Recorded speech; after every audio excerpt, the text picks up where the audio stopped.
Jaya TV உறவுகளுக்கு இனிய காலை வணக்கம். நம்ம நீர் பூதத்தை பற்றி போன எபிசோடில் பார்த்தோம். எந்த நீர் உகுந்த நீர் அப்படிங்கிறத தெரிஞ்சுக்கிட்டோம். இந்த எபிசோடில் அந்த நீரை எப்படி பருகிறது, அது எப்படி பயன்படுத்துறது அப்படிங்கிறத இந்த எபிசோடில் தெரிஞ்சுக்கலாம். நீரை உணவை குடி அப்படின்னு சொல்லிட்டு ஒரு பழமொழி இருக்குது. அதாவது நீரை சாப்பிட்ற மாதிரி மென்று மெதுவாக உமிழ்நீர் கலந்து முழுங்கணும். அண்ணாந்து கடகடன்னு அப்படின்னு நீரை குடிக்கிறது சிறந்த முறை கிடையாது. அது நீர் சரியாக ஜீரணம் ஆகாது. அதே மாதிரி நீரை உணவுக்கு இடையில் குடிக்கிறதும் ஒரு சரியான முறை கிடையாது. நீரை எப்படி பருகிறது அப்படிங்கிறத பார்க்கலாம்.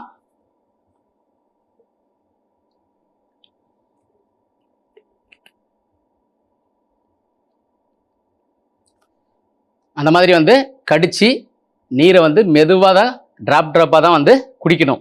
அதான் சிறந்த முறை. நீர் எவ்வளோ குடிக்கணும், இவ்வளோ லிட்டர் குடிக்கணும் ஒரு நாளைக்கு, அந்த மாதிரியெல்லாம் அளவீடுகள் கிடையாது.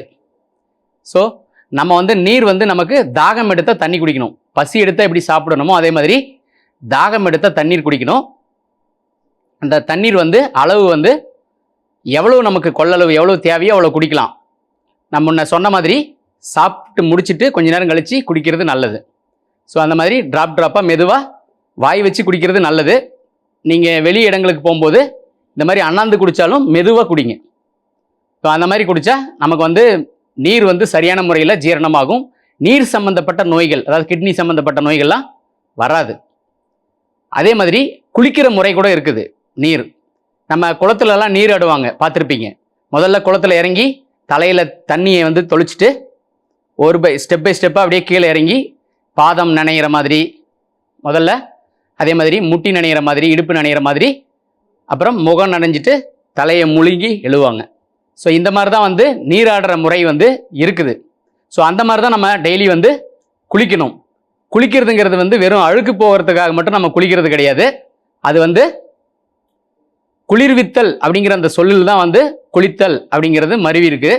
ஸோ அதனால் உடம்பை குளிர்விக்கிற ஒரு முறை தான் அது. அதனால் இந்த மாதிரி முறையாக முதல்ல தண்ணி எடுத்து தலையில் ஒரு 3 சொம்பு இங்கே ஊற்றிட்டு, முதுகுத்தண்டு மட்டும் நனையிற மாதிரி, உடம்பெல்லாம் நனைய தேவையில்லை, அந்த மாதிரி ஒரு சொம்பு ஊற்றிட்டு, அதுக்கப்புறம் காலிலிருந்து தண்ணியை ஊற்றிட்டு வரணும். கால், இடுப்பு, வயிறு பகுதி, மார்பு பகுதி, அப்புறம் முகத்தில் ஊற்றிட்டு முழுமையாக குளிச்சிங்கன்னா இந்த நவதுவாரங்கள் சொல்கிறக்கூடிய இந்த கண்ணு வழியாக, காது வழியாக, வாய் வழியாக ஹீட்டெல்லாம் வெளியே போயிடும். இப்படி தான் முறையாக நம்ம நீரை குளிக்கிறதுக்கு நம்ம பயன்படுத்தணும். சரி, இன்னைக்கு தெரிஞ்சுக்க போகிற முக்கியமான 4 ஆசனங்கள், நின்ற நிலையில் செய்யக்கூடிய ஆசனங்களை கற்றுக்கலாம். கம்பைன்ட் ஆசனாஸா முதல்ல நம்ம கற்றுக்க போகிற ஆசனம் ஏகபாத ஆசனம், ஒற்றைக்கால் தவம் சொல்லுவாங்க. உடலினுடைய நிலைப்புத்தன்மை, அதாவது ஸ்டாமினா எப்படி இருக்குதுன்னு நம்மளே செல்ஃப் செக் பண்ணிக்கலாம். ஸோ அதுக்கான ஆசனம் தான் இந்த ஏகபாத ஆசனம், ஒற்றை காலில் நிற்கிறது. பாருங்க, ஒரு காலை கீழே ஊண்டிட்டு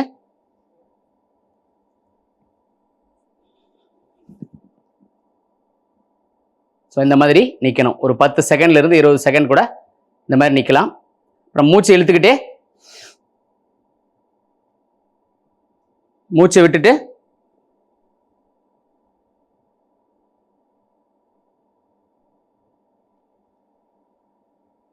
ஒரு விரிச்ச மாதிரி நிற்கிறது.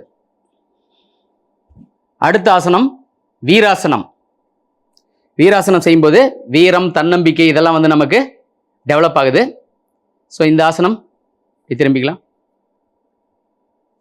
பாருங்க, இதுவும் ஒற்றை காலில் நிற்கிறது தான். ஸோ இந்த மாதிரி காலை மடிச்சிங்க, இடது காலை மடிச்சிங்க, லெஃப்ட்டை மடிச்சுக்கலாம். காது ஓரமாக வச்சிங்க, அப்படியே தலை மேலே வைக்கலாம்.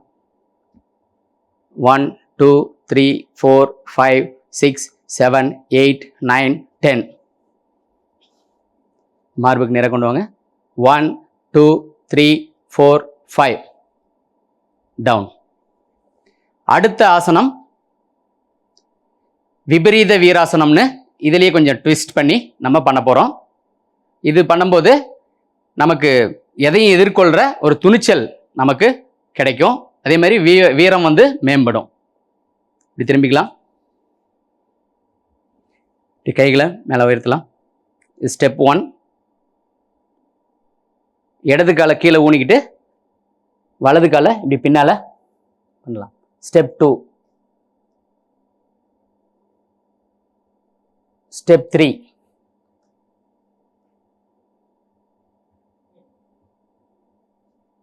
ஸ்டெப் 4. ஸ்டெப் 5. இதுக்கு அடுத்த ஆசனம் வந்து நடராசர் ஆசனம். இதுவும் ஒற்றைக்காலில் செய்கிற ஆசனம் தான்.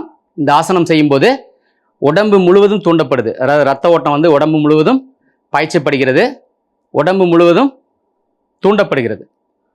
ஸோ ஆக்டிவேட் ஆகும். ஸோ இந்த ஆசனம் பண்ணும்போது திரும்பிக்கலாம். வலது காலை இப்படி மடிச்சுட்டு இடது காலில் சின்முத்திரை வச்சுங்க.